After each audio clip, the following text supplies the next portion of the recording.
আসসালামু আলাইকুম। আপনারা কি মনে করেন যে হার্ট অ্যাটাক হুট করে হয়ে যায়? না। হার্ট অ্যাটাক হওয়ার আগে আমাদের দেহ ৬টি বিপদ সংকেত দেয়। এই বিপদ সংকেতগুলো যদি আপনি বুঝতে পারেন, তাহলে আপনি যেকোনো মানুষকে সহজে বাঁচায় ফেলতে পারবেন। তো চলুন আমরা একটু দেখি কি কি বিপদ সংকেত দেয় আমাদের দেহ।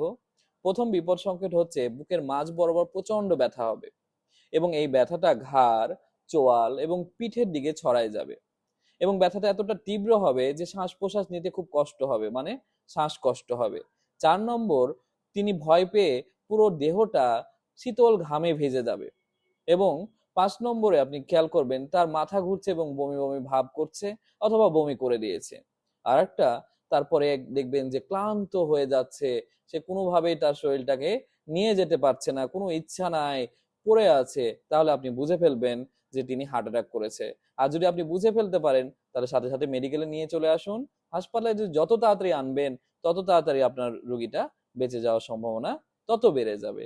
নিজে জানুন, অন্যকে জানতে সাহায্য করুন। আল্লাহ হাফেজ।